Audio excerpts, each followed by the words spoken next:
ಎಲ್ರಿಗೂ ನಮಸ್ಕಾರ. Welcome to Baguru class YouTube channel. ನಾನು ನಿಂಗಪಟಿ.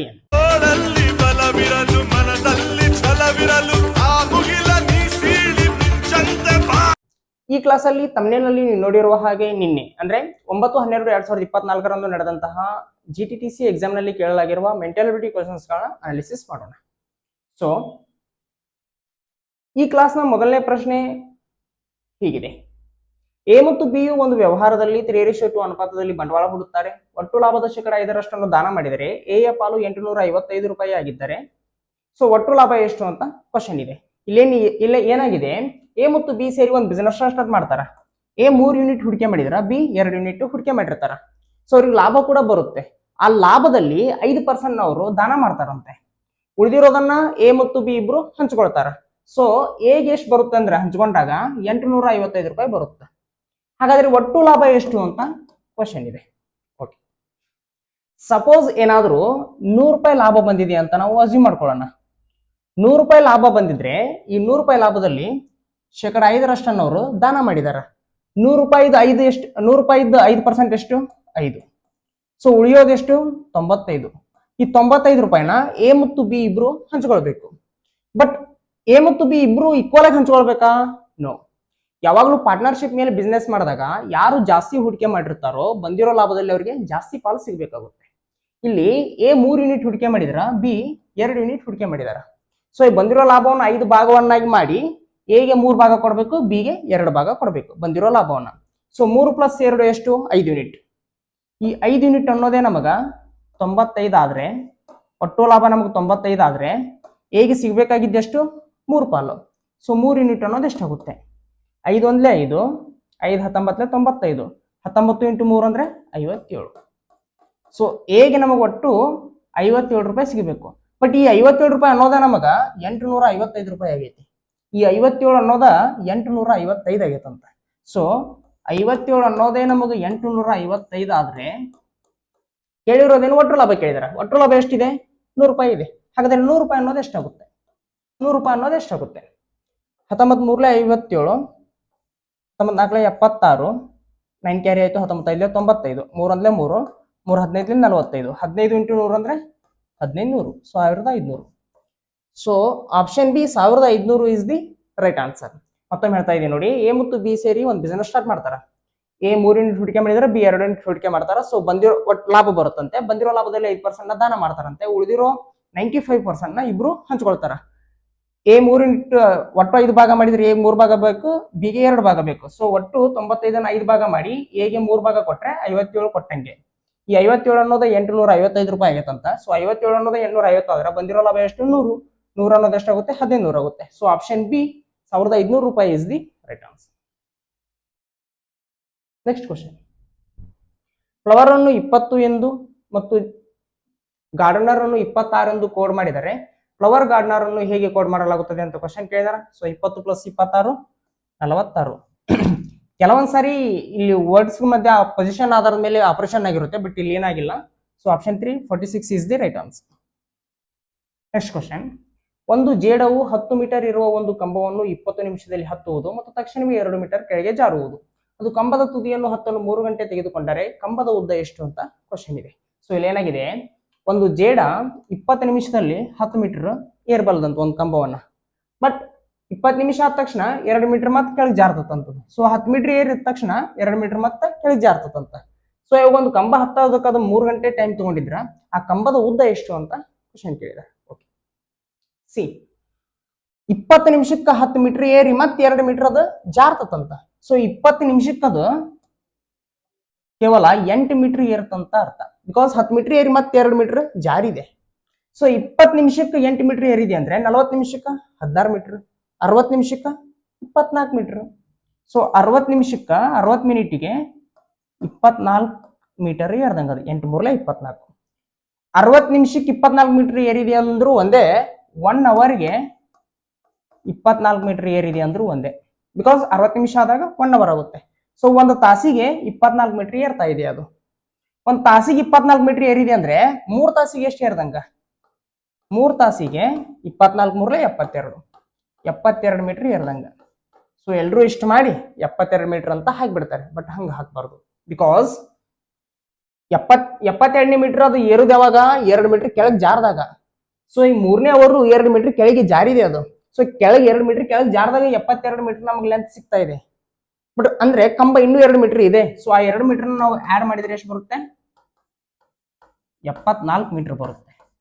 So option 1 74 metre is the right answer. ಮತ್ತೊಮ್ಮೆ ಹೇಳ್ತಾ ಇದ್ದೀನಿ ನೋಡಿ, ಒಂದು ಜೇಡ 20 ನಿಮಿಷ 10 ಮೀಟರ್ ಏರಿ ಮತ್ತೆ 2 ಮೀಟರ್ ಕೆಳಗೆ ಜಾರಿದೆ ಅಂದ್ರೆ 20 ನಿಮಿಷಕ್ಕೆ 8 ಮೀಟರ್ ಏರಿದೆ ಅಂತ ಅರ್ಥ. 20 ನಿಮಿಷಕ್ಕೆ 8 ಮೀಟರ್ ಏರಿದೆ ಅಂದ್ರೆ 60 ನಿಮಿಷಕ್ಕೆ 24 ಮೀಟರ್ ಏರಿದೆ ಅಂತ ಅರ್ಥ. ಅಂದ್ರೆ 1 ಅವರ್ಗೆ 24 ಮೀಟರ್ ಏರಿದೆ ಅಂತ ಅರ್ಥ. ಸೊ 3 ಅವರ್ಗೆ 72 ಮೀಟರ್ ಆಯ್ತು.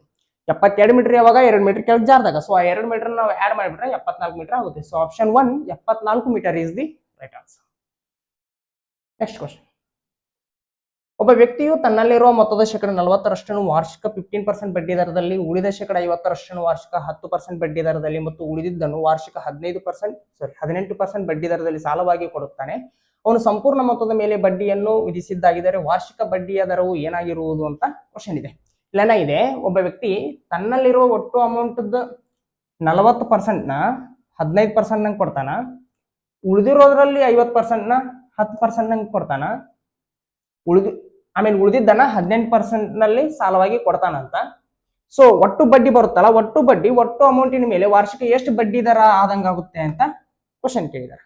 ಓಕೆ, ಆ ವ್ಯಕ್ತಿ ಹತ್ರ 100 ರೂಪಾಯಿ ಇತ್ತು ಅಂತ ಅನ್ಕೊಳ್ಳೋಣ. 100 ರೂಪಾಯಿ ಇತ್ತು ಅಂತ ಅನ್ಕೊಳ್ಳೋಣ. ಈ 100 ರೂಪಾಯಿಲಿ 40ರಷ್ಟನ್ನ 15% ನಂಗೆ ಕೊಟ್ಟಾನಂತ.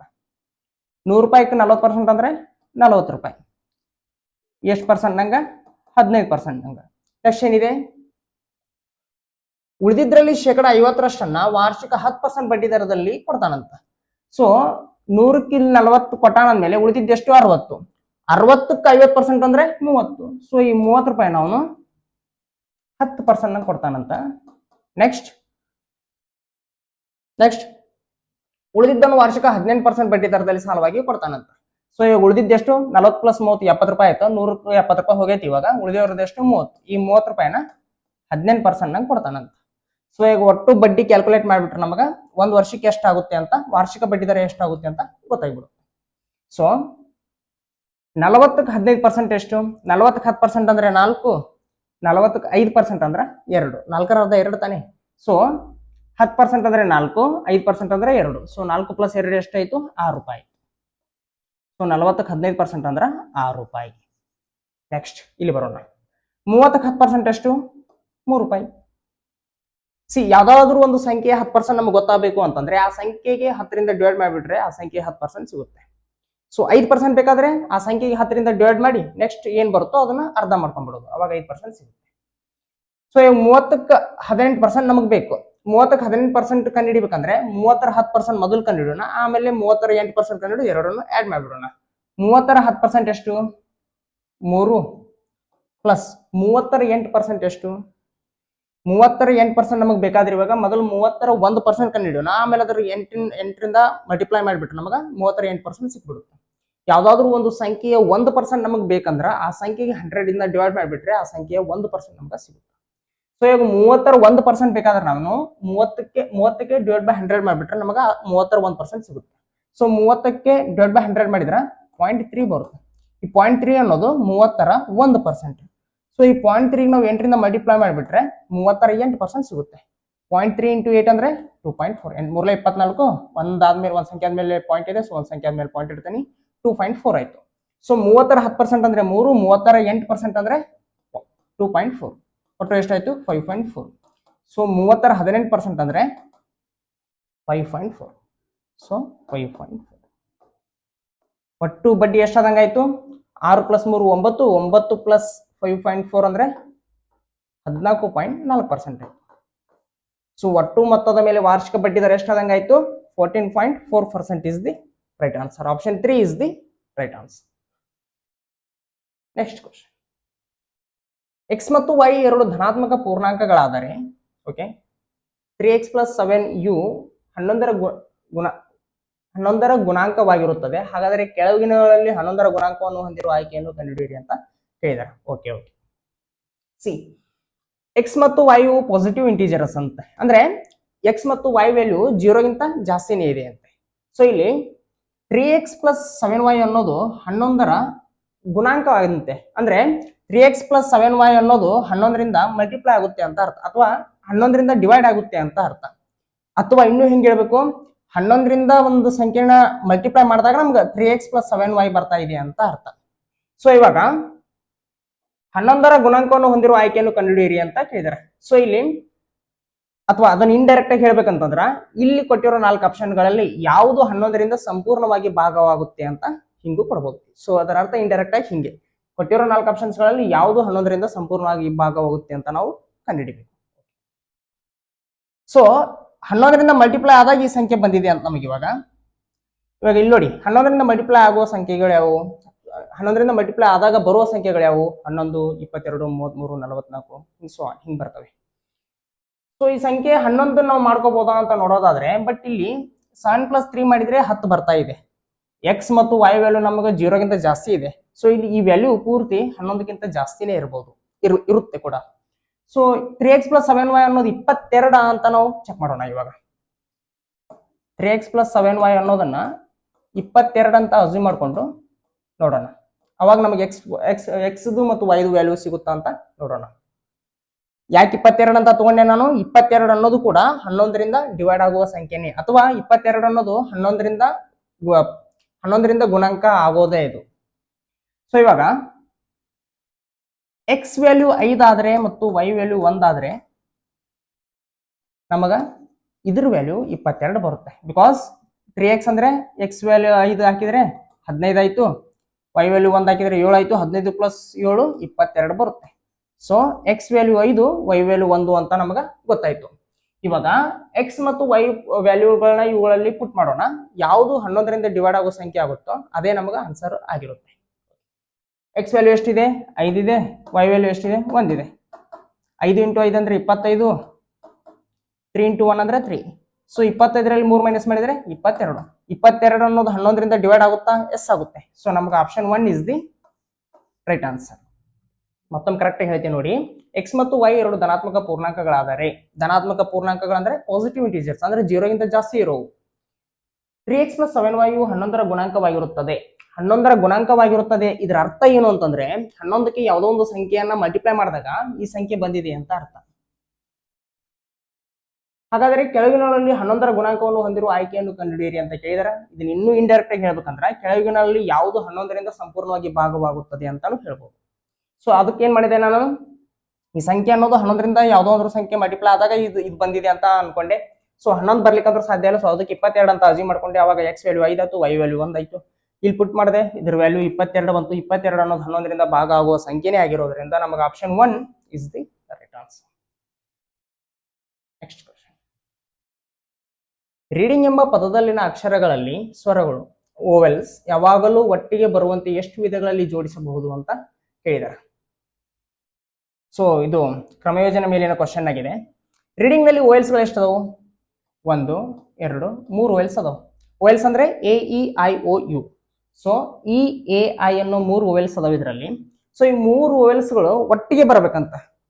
ಸೊ ಒಟ್ಟಿಗೆ ಬರ್ತಾವೆ ಅನ್ನೋ ಕಾರಣಕ್ಕೆ ಇ ಮತ್ತು ಎ ಮತ್ತು ಐ ಅನ್ನೋದನ್ನ ಒಂದೇ ವರ್ಡ್ ಅಂತ ನಾನು ಸದ್ಯಕ್ಕೆ ಅನ್ಕೊಳ್ತೇನೆ. ಸೊ ಒಟ್ಟು ಎಷ್ಟು ವರ್ಡ್ ಆದಂಗ ಆಯ್ತು, 6 1, ಡಿ 2, ಎನ್ 3, ಜಿ 4.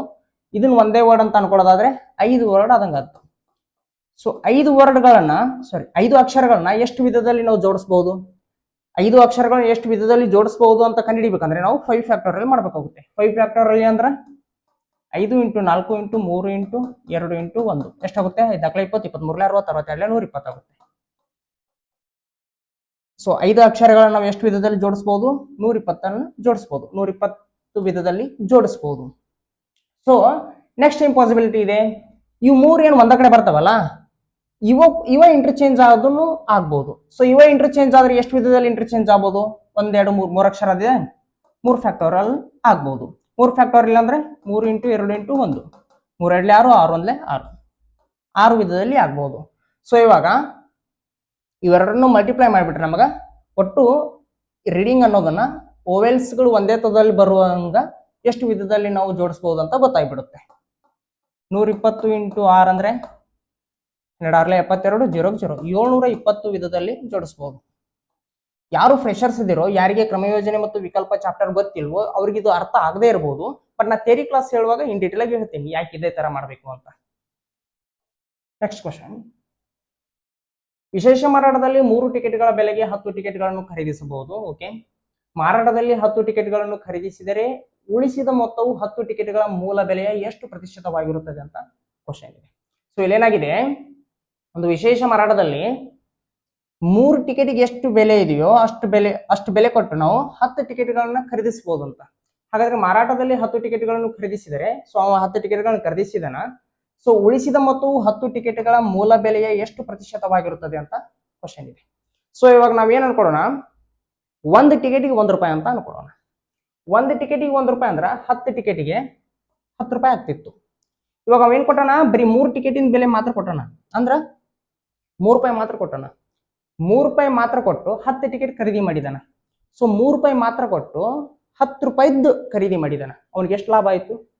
7 ರೂಪಾಯಿ ಲಾಭ ಆಯ್ತು. ಮತ್ತೊಮ್ಮೆ ಹೇಳ, 1 ಟಿಕೆಟಿಗೆ 1 ರೂಪಾಯಿ ಅಂತ ಅಸ್ಯೂಮ್ ಮಾಡ್ಕೊಳ್ಳೋದಾದ್ರೆ 3 ಟಿಕೆಟಿನ ಬೆಲೆ ಕೊಟ್ಟಾನ. ಸೊ 3 ಟಿಕೆಟಿನ ಬೆಲೆ ಎಷ್ಟಾಗುತ್ತೆ? 3 ರೂಪಾಯಿ ಆಗುತ್ತೆ. 3 ಟಿಕೆಟಿನ ಬೆಲೆ ಕೊಟ್ಟು 10 ಟಿಕೆಟ್ಗಳನ್ನ ಖರೀದಿ ಮಾಡಿದಾನ. 10 ಟಿಕೆಟಿಗೆ ಎಷ್ಟು ಬೆಲೆ ಆಗ್ತಿತ್ತು? 10 ರೂಪಾಯಿ ಆಗ್ತಿತ್ತು. 3 ರೂಪಾಯಿ ಕೊಟ್ಟು 10 ರೂಪಾಯಿ ಖರೀದಿ ಮಾಡಿದಾನಂದ್ರೆ 7 ರೂಪಾಯಿ ಲಾಭ. ಸೊ 7 ರೂಪಾಯಿ ಲಾಭ. ಕ್ವಶನ್ ಏನಿದೆ, ಮಾರಾಟದಲ್ಲಿ 10 ಟಿಕೆಟ್ಗಳನ್ನು ಖರೀದಿಸಿದರೆ ಓಕೆ ಉಳಿಸಿದ ಮೊತ್ತವು 10 ಟಿಕೆಟ್ಗಳ ಮೂಲ ಬೆಲೆ ಎಷ್ಟು ಪ್ರತಿಶತವಾಗಿರುತ್ತದೆ ಅಂತ ಕೇಳಿದ್ದಾರೆ. ಸೊ ಈ 10 ಟಿಕೆಟ್ಗಳ ಬೆಲೆ ಎಷ್ಟು ಪ್ರತಿಶತವಾಗಿರುತ್ತೆ ಅಂತ ಕಂಡುಹಿಡಿಬೇಕು. 10 ಟಿಕೆಟ್ ಬೆಲೆ ಅಂದ್ರೆ 10 ರೂಪಾಯಿ. ಸೊ 10 ರೂಪಾಯಿ 7 ರೂಪಾಯಿ ಉಳಿಸಿದಾನಂದ್ರ 100ಕ್ಕೆ ಎಷ್ಟು? ಯಾಕೆ ನಾವು 100ಕ್ಕೆ ಅಂತ ಕಂಡುಹಿಡಿಬೇಕು? ಕೇಳಿರೋದು ಪ್ರತಿಶತದಲ್ಲಿ ಕೇಳಿದಾರ, ಪರ್ಸೆಂಟೇಜ್ ನಲ್ಲಿ ಕೇಳಿದಾರ. ಆದ್ದರಿಂದ 10 ಒಂದ್ಲೆ 10, 10 ಹತ್ಲೆ 100, 7 ಇಂಟು 10 ಅಂದ್ರೆ 70%. So option 4 70% is the right answer. ಮತ್ತೊಮ್ಮೆ ಹೇಳ್ತೀನಿ ನೋಡಿ, 1 ಟಿಕೆಟ್ ಬೆಲೆ 1 ರೂಪಾಯಿ ಅಂತ ಅನ್ಕೊಳ್ಳೋದಾದ್ರೆ ಇವಾಗ ಅವನು 3 ರೂಪಾಯಿ ಕೊಟ್ಟು 10 ರೂಪಾಯಿ ಖರೀದಿ ಮಾಡ್ತಾ ಇದ್ದಾನೆ, 7 ರೂಪಾಯಿ ಲಾಭ ಆಯ್ತು. ಸೊ 10 ರೂಪಾಯಿಗೆ 7 ರೂಪಾಯಿ ಲಾಭ ಆದ್ರೆ 100ಕ್ಕೆ ಎಷ್ಟು? 70% ಲಾಭ ಆದಂಗೆ. ನೆಕ್ಸ್ಟ್ ಕ್ವಶನ್, 3, 12, 27, 48 ಕ್ವಶನ್ ಮಾರ್ಕ್ ಇದೆ. ಈ ಸಂಖ್ಯಾ ಶ್ರೇಣಿಯ ಮುಂದಿನ ಸಂಖ್ಯೆಯನ್ನು ಭರ್ತಿ ಮಾಡಿ ಅಂತ ಕೇಳ್ತಾರೆ. ಸೊ ನಂಬರ್ ಸೀರೀಸ್ ಮೇಲಿನ ಕ್ವಶನ್ ಇದು. ಸೊ ಸೀರೀಸ್ ಬರ್ಕೊಳ್ತೀನಿ ನೋಡಿ, 3, 12, 27, 48 ಕ್ವಶನ್ ಮಾರ್ಕ್ ಇದೆ. ನಾನು ತುಂಬಾ ಸರಿ ಹೇಳಿದೀನಿ, ನಂಬರ್ ಸೀರೀಸ್ ನಲ್ಲಿ ಲೆಫ್ಟ್ ಟು ರೈಟ್ ಇನ್ಕ್ರೀಸ್ ಆಗ್ತಾ ಹೋಗ್ತಾ ಇದ್ರೆ ಒಂದು ಅಲ್ಲಿ ಮಲ್ಟಿಪ್ಲಿಕೇಶನ್ ಆಗಿರುತ್ತೆ ಅಥವಾ ಎಡಿಷನ್ ಆಗಿರುತ್ತೆ. ಸೊ ಇವಾಗ ಡಿಫ್ರೆನ್ಸ್ ನೋಡ್ತೀನಿ ನಾವು. ಈಗ ಮೊದಲು 3 ಮತ್ತು 12 ಡಿಫ್ರೆನ್ಸ್ ಎಷ್ಟು? 9. 12 ಮತ್ತು 27 15. 27 ಮತ್ತು 48 21. ಸೊ ಡಿಫ್ರೆನ್ಸ್ ಅಲ್ಲಿ ನಮಗೇನು ಮ್ಯಾಚಿಂಗ್ ಆಗ್ತಾ ಇಲ್ಲ, ಅದಕ್ಕೋಸ್ಕರ ನಾ ಇವಾಗ ಏನ್ ಮಾಡ್ತೀನಿ, ಡಬಲ್ ಡಿಫ್ರೆನ್ಸ್ ತಗೊಂತೇನೆ. ಡಬಲ್ ಡಿಫ್ರೆನ್ಸ್ ಅಂದ್ರೆ ಮತ್ತೊಮ್ಮೆ ಡಿಫ್ರೆನ್ಸ್. 9 ಮತ್ತು 15 ಡಿಫ್ರೆನ್ಸ್ ಎಷ್ಟು? 6. 15 ಮತ್ತು 21 ಡಿಫ್ರೆನ್ಸ್ ಎಷ್ಟು? 6. ಓಕೆ ಇಲ್ಲೊಂದು ನನಗೆ ಹಿಂಟ್ ಸಿಕ್ತು. ಡಬಲ್ ಡಿಫ್ರೆನ್ಸ್ ನಲ್ಲಿ ನಮಗೆ ಡಿಫ್ರೆನ್ಸ್ ಸೇಮ್ ಬರ್ತಾ ಇದೆ. ಸೊ ಇವಾಗ ಈ ಸಂಖ್ಯೆ ಮತ್ತು ಈ ಸಂಖ್ಯೆ ಡಿಫ್ರೆನ್ಸ್ ಎಷ್ಟು ಬರ್ತಿತ್ತೋ ನಮ್ಗೆ ಗೊತ್ತಿಲ್ಲ. ಈ ಸಂಖ್ಯೆ ಮತ್ತು ಈ ಸಂಖ್ಯೆ ಡಿಫ್ರೆನ್ಸ್ ಎಷ್ಟು ಬರ್ತಿತ್ತೋ ನಮ್ಗೆ ಗೊತ್ತಿಲ್ಲ. ಬಟ್ ಈ ಸಂಖ್ಯೆ ಮತ್ತು ಈ ಸಂಖ್ಯೆ ಡಿಫ್ರೆನ್ಸ್ 6 ಬರ್ತಿತ್ತು ಅಂತ ನಮ್ಗೆ ಗೊತ್ತು. ಬಿಕಾಸ್ ಇಲ್ಲಿ 6 ಬರ್ತಾ ಇದೆ, 6 ಬರ್ತಿತ್ತು ಅಂತ ನಮ್ಗೆ ಗೊತ್ತು. ಸೊ ಈ ಸಂಖ್ಯೆ ಮತ್ತು ಈ ಸಂಖ್ಯೆ ಡಿಫ್ರೆನ್ಸ್ 6 ಯಾವಾಗ ಬರುತ್ತೆ? ಈ ಸಂಖ್ಯೆಗಿಂತ ಈ ಸಂಖ್ಯೆ 6 ಸಂಖ್ಯೆ ಜಾಸ್ತಿ ಇದ್ದಾಗ. ಸೊ 21 + 6 ಅಂದ್ರೆ 27. ಸೊ ನಮಗೇನು ಗೊತ್ತಾಯ್ತು ಇವಾಗ? ಈ ಸಂಖ್ಯೆ ಮತ್ತು ಈ ಸಂಖ್ಯೆ ಡಿಫ್ರೆನ್ಸ್ 27 ಇದೆ ಅಂತ ಗೊತ್ತಾಯ್ತು. ಈ ಸಂಖ್ಯೆ ಮತ್ತು ಈ ಸಂಖ್ಯೆ ಡಿಫ್ರೆನ್ಸ್ 27 ಯಾವಾಗಿರುತ್ತೆ? ಈ ಸಂಖ್ಯೆಗಿಂತ 27 ಜಾಸ್ತಿ ಇದ್ದಾಗ. ಸೊ 48ಕ್ಕೆ ನಾವು 27 ಆಡ್ ಮಾಡಿಬಿಟ್ರೆ ಈ ಸಂಖ್ಯೆ ಯಾವುದು ಅಂತ ನಮಗ ಗೊತ್ತಾಗುತ್ತೆ. 8, 7, 15, 1 ಕ್ಯಾರಿ ಆಯ್ತು, 4, 3, 75. So option 2 75 is the right answer. ಇವು ಅಪ್ರೋಚ್ ಯಾವಾಗ ಗೊತ್ತಾಗ್ತವೆ ಅಂದ್ರೆ ಪ್ರಾಕ್ಟೀಸ್ ಜಾಸ್ತಿ ಮಾಡಿದಾಗ. ನೆಕ್ಸ್ಟ್ ಕ್ವಶನ್, ರೂಪಾಯಿ 2000 ಮೊತ್ತದ ಮೇಲೆ ಮೊದಲ ವರ್ಷಕ್ಕೆ 4% ಬಡ್ಡಿ ದರದಲ್ಲಿ ಹಾಗೂ ಎರಡನೇ ವರ್ಷಕ್ಕೆ ವಾರ್ಷಿಕ 3% ಬಡ್ಡಿ ದರದಲ್ಲಿ 2 ವರ್ಷಕ್ಕೆ ಆಗುವ ಚಕ್ರ ಬಡ್ಡಿ ಎಷ್ಟು ಅಂತ ಕೇಳಿದಾರೆ. ಅಂದ್ರೆ 2000 ರೂಪಾಯಿ ಮೊತ್ತದ ಮೇಲೆ ಮೊದಲನೇ ವರ್ಷ 4% ಬಡ್ಡಿ ಆದ್ರೆ ಎರಡನೇ ವರ್ಷ 3% ಬಡ್ಡಿಗೆ ಒಟ್ಟು ಚಕ್ರ ಬಡ್ಡಿ ಎಷ್ಟಾಗುತ್ತೆ ಅಂತ ಕ್ವಶನ್ ಕೇಳಿದೆ. ಇವಾಗ ಮೊದಲನೇ ವರ್ಷ 4% ಬಡ್ಡಿ ಬರುತ್ತೆ ಅಸಲಿನ ಮೇಲೆ. ಎರಡನೇ ವರ್ಷ ಅಸಲಿನ ಮೇಲೆ 3% ಬಡ್ಡಿ ಬರುತ್ತೆ. ಪ್ಲಸ್ ಮೊದಲನೇ ವರ್ಷದ ಬಡ್ಡಿ ಮೇಲೂ 3% ಬಡ್ಡಿ ಬರುತ್ತೆ. ಬಿಕಾಸ್ ಅವ್ರು ಕೇಳಿರೋದು ಚಕ್ರ ಬಡ್ಡಿ. ಸರಳ ಬಡ್ಡಿ ಮತ್ತು ಚಕ್ರ ಬಡ್ಡಿಗೆ ಇರುವ ಏಕೈಕ ವ್ಯತ್ಯಾಸ ಏನಂದ್ರೆ ಸರಳ ಬಡ್ಡಿಯಲ್ಲಿ ನಾವು ಅಸಲಿನ ಮೇಲೆ ಮಾತ್ರ ಬಡ್ಡಿ ಇರುತ್ತೆ, ಚಕ್ರ ಬಡ್ಡಿಯಲ್ಲಿ ಅಸಲಿನ ಮೇಲೂ ಬಡ್ಡಿ ಇರುತ್ತೆ, ಬಡ್ಡಿಯ ಮೇಲೂ ಬಡ್ಡಿ ಇರುತ್ತೆ. ಸೊ ಇಲ್ಲಿ ಅಸಲಿನ ಮೇಲೆ 3% ಸಿಕ್ತು ನಮ್ಗೆ ಎರಡನೇ ವರ್ಷ, ಇದು ಫಸ್ಟ್ ಇಯರ್. ಇದು ಸೆಕೆಂಡ್ ಇಯರ್. ಮೊದಲನೇ ವರ್ಷ ಅಸಲಿನ ಮೇಲೆ 4% ಬಡ್ಡಿ ಸಿಕ್ತು, ಎರಡನೇ ವರ್ಷ ಅಸಲಿನ ಮೇಲೆ 3% ಬಡ್ಡಿ ಸಿಕ್ತು. ಬಟ್ ಎರಡನೇ ವರ್ಷ ಈ ಬಡ್ಡಿ ಮೇಲೂ 3% ಬಡ್ಡಿ ಇರುತ್ತೆ. ಸೊ 4ರ 3% ಅಂದ್ರೆ ಎಷ್ಟು? ನಾ ಅವಾಗ್ಲೇ ಹೇಳಿದೆ, ಯಾವುದೇ ಒಂದು ಸಂಖ್ಯೆಯ 1% ನಮ್ಗೆ ಬೇಕಾದ್ರ ಆ ಸಂಖ್ಯೆಯನ್ನ 100ರಿಂದ ಡಿವೈಡ್ ಮಾಡಿಬಿಟ್ರೆ ನಮಗ ಆ ಸಂಖ್ಯೆ 1% ಸಿಗುತ್ತೆ. 4/100 ಅಂದ್ರ 0.04. ಇದು 4ರ 1%. ಈ 4ರ 1% ಸಿಕ್ತು, ಇದಕ್ಕೆ ನಾವು 3ರಿಂದ ಮಲ್ಟಿಪ್ಲೈ ಮಾಡಿಬಿಟ್ರೆ ಈ 4ರ 3% ನಮಗ ಸಿಗುತ್ತೆ. ಸೊ ಇದು 0.04 ಇಂಟು 3 ಅಂದ್ರೆ 0.12. ಸೊ 4ರ 3% ಎಷ್ಟು? 0.12. ಸೊ 4ರ 3% ಬಡ್ಡಿ ಅಂದ್ರೆ 0.12% ನಮಗ ಬಡ್ಡಿ ಬಂದಂಗೆ. ಮತ್ತೊಮ್ಮೆ ಹೇಳ್ತೀನಿ ನೋಡಿ, ಮೊದಲನೇ ವರ್ಷ ಅಸಲಿನ ಮೇಲೆ 4% ಬಡ್ಡಿ ಸಿಕ್ತು, ಎರಡನೇ ವರ್ಷ ಅಸಲಿನ ಮೇಲೆ 3% ಬಡ್ಡಿ ಸಿಕ್ತು, ಪ್ಲಸ್ ಮೊದಲನೇ ವರ್ಷದ ಬಡ್ಡಿ ಮೇಲೆ 3% ಬಡ್ಡಿ ಸಿಕ್ತು. ಒಟ್ಟು ಇಷ್ಟು ಬಡ್ಡಿ ಆಯ್ತು ನಮಗೆ. ಇವಾಗ ಒಟ್ಟು ಬಡ್ಡಿ ಎಷ್ಟಾಯ್ತು? ಇಷ್ಟಾಯ್ತು. 4 + 3 7, 7 + 0.12 ಅಂದ್ರೆ 7.12%. ಸೊ ಒಟ್ಟು ಬಡ್ಡಿ ಎಷ್ಟಾಯ್ತು? 7.12% ನಮಗ ಬಡ್ಡಿ ಆಯ್ತು. ಓಕೆ, ಅಸಲು ಎಷ್ಟಿದೆ? 2,000 ಇದೆ. ಸೊ ನಮಗ್ 100% ಅನ್ನೋದೇ 2,000 ಆಗಿದೆ ಅಂದ್ರೆ ಬಡ್ಡಿ ಎಷ್ಟು ಬಂದಿದೆ? 7.12% ಬಂದಿದೆ. 7.12% ಅನ್ನೋದು ಎಷ್ಟಾಗುತ್ತೆ? ಪರ್ಸೆಂಟೇಜ್ ಕ್ಯಾನ್ಸಲ್, ಇವೆರಡು 0 ಕ್ಯಾನ್ಸಲ್. ಸೊ ಇವಾಗ ಈ 0 ಈ ಕಡೆ, ಐ ಮೀನ್ ಇದು 20ನ 2 × 10 ಅಂತ ಮಾಡ್ಕೋಬಹುದು. ಈ 10ನ ಇದಕ್ಕೆ ಮಲ್ಟಿಪ್ಲೈ ಮಾಡಿದಾಗ 71.2 ಆಗುತ್ತೆ. ಸೊ 71.2 × 2 ಮಾಡ್ತೇನೆ ನಾನು. 2 4 ಪಾಯಿಂಟ್ ಇಡ್ತೀನಿ, 2 1 2, 7 2 14. So 142.4. 142.4 option 1 is the right answer. So 2,000 ಅವ್ರ ಬ್ಯಾಂಕ್ನಾಗ ಇಟ್ಟು ಮೊದಲನೇ ವರ್ಷ 4% ಬಡ್ಡಿ, ಎರಡನೇ ವರ್ಷ 3% ನಮ್ ಬಡ್ಡಿ ದರದಂಗೆ ಇಟ್ಟನಂದ್ರ 2 ವರ್ಷಕ್ಕೆ ಒಂದು ಚಕ್ರ ಬಡ್ಡಿ 142 ರೂಪಾಯಿ, 142 ರೂಪಾಯಿ 40 ಪೈಸೆ ಆಗಿರುತ್ತೆ. Next question. ಓಕೆ, ಪ್ರಶ್ನಾರ್ಥಕ ಚಿಹ್ನೆ. ಓಕೆ, ಸ್ಥಾನದಲ್ಲಿಯೇ ಸಂಖ್ಯೆಯನ್ನು ಕಂಡುಹಿಡಿಯಿರಿ ಅಂತ ಕೇಳಿದಾರೆ. ಸೊ ಇವೆರಡೂ ಡಯಾಗ್ರಾಮ್ ಆಧಾರದ ಮೇಲೆ ಇಲ್ಲಿ ಯಾವ ಸಂಖ್ಯೆ ಬರ್ಬೇಕಂತ ನಾವು ಕಂಡುಹಿಡಿಬೇಕಾಗುತ್ತೆ. ಓಕೆ, 60 + 60 ಎಷ್ಟು? 121. 45 + 55 ಎಷ್ಟು? 100. ಓಕೆ, ಮತ್ತೊಮ್ಮೆ ಹೇಳ್ತೀನಿ ನೋಡಿ, 60 + 60 121, 45 + 55 100. 120 ಅನ್ನೋದು ಯಾವುದರ ಸ್ಕ್ವೇರು? 11ರ ಸ್ಕ್ವೇರ್. 121 ಅನ್ನೋದು 100 ಅನ್ನೋದು 10ರ ಸ್ಕ್ವೇರ್. ಈ 11 ಮತ್ತು 10ರ ಡಿಫರೆನ್ಸ್ ಎಷ್ಟು? 1. ಆ ಒಂದನ್ನೇ ಇಲ್ಲಿ ಬರ್ದಿದ್ದಾರೆ.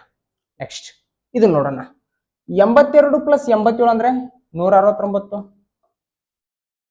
49 + 32 ಅಂದ್ರೆ 81. 169 ಅನ್ನೋದು 13ರ ಸ್ಕ್ವೇರು, 81 ಅನ್ನೋದು 9ರ ಸ್ಕ್ವೇರು. ಈ 13 ಮತ್ತು 9ರ ನಡುವಿನ ಡಿಫರೆನ್ಸ್ ಎಷ್ಟು? 4. ಈ 4ಅನ್ನೇ ಅವರು ಇಲ್ಲಿ ಬರ್ದಿದ್ದಾರೆ. ಸೊ ಇದೇ ಅಪ್ರೋಚ್ ನಾವು ಇಲ್ಲಿ ಅಪ್ಲೈ ಮಾಡಿಬಿಟ್ರೆ ನಮಗೆ ಆನ್ಸರ್ ಎಷ್ಟು ಅಂತ ಗೊತ್ತಾಗ್ಬಿಡುತ್ತೆ. 79 + 65 ಎಷ್ಟು? 144. 37 + 12 ಎಷ್ಟು? 49. 144 ಅನ್ನೋದು 12ರ ಸ್ಕ್ವೇರು, 49 ಅನ್ನೋದು 7ರ ಸ್ಕ್ವೇರು. ಈ 12 ಮತ್ತು 7ರ ಡಿಫರೆನ್ಸ್ ನಮಗ ಅಲ್ಲಿ ಆನ್ಸರ್ ಸಿಕ್ಬಿಡುತ್ತೆ. 12ರಲ್ಲಿ 7 ಹೋದ್ರೆ 5. So option 4 5 is the right answer. Simple ಇದೆ. Next question. ಸೊ ಈ ಕೆಳಗಿನ ಯಾವ ರೇಖಾಚಿತ್ರವು ಮಹಿಳೆಯರು, ತಾಯಂದಿರು ಮತ್ತು ಪೋಷಕರ ನಡುವಿನ ಸಂಬಂಧವನ್ನು ಸೂಚಿಸುತ್ತದೆ ಅಂತ ಕೇಳಿದ್ದಾರೆ. ಓಕೆ, ಇವಾಗ